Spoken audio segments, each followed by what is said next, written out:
My brother is getting married next summer, and he and his fiancée have decided to have a child-free wedding.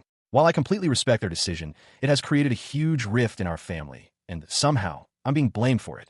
A little background. Growing up, my brother and I were always close. We weren't inseparable, but we were the type of siblings who had each other's backs. He was the youngest of four, and I was the second oldest. Our three sisters and I played a huge role in raising him, especially after our parents went through a rough patch financially when we were kids. We always made sure he had what he needed, and when he went off to college, we helped him in whatever ways we could. Fast forward to today, and our family has grown significantly. My three sisters and I all have children now, as do most of our cousins. The kids are an integral part of our family gatherings, and honestly, I can't remember the last time we had an event where they weren't involved. Our parents, who are incredibly family-oriented, love having all their grandkids around. So, when my brother and his fiancée announced that their wedding would be child-free, I knew immediately that it was going to create tension. The dilemma.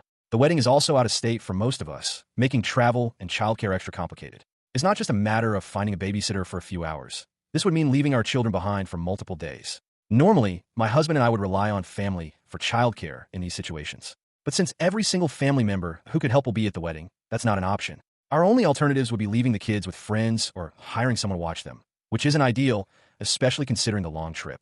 I didn't argue or make a fuss. I simply told my brother and his fiancée that I wouldn't be attending because I wasn't comfortable leaving my kids behind. I wished them well and assured them that I completely understood their decision. I thought that was the end of it. It was not. After I declined, my sister started to rethink their attendance. My younger sister has a toddler who still breastfeeds and refuses bottles, so for her, leaving her child wasn't even an option. My other sisters also have young kids and felt uneasy about being away for several days. Slowly, they too decided they wouldn't be going. Then my cousins, many of whom also have kids, began dropping out. It wasn't because we were staging some sort of silent protest. It was simply because, logistically, the wedding wasn't feasible for many of us. My brother was furious. He called me, yelling, saying that I started this whole problem by backing out and setting off a chain reaction. He accused me of turning the family against him, claiming that if I had just gone, everyone else would have followed suit. I calmly told him that I wasn't attending unless I could bring my kids and that others were making their own decisions. I wasn't telling anyone not to go. I simply made the choice that was best for my family, and they were doing the same. To make matters worse, our parents, who are paying for half the wedding, are now also upset. They never supported the idea of a child-free wedding in the first place, but they let it slide out of respect for my brother and his fiancée.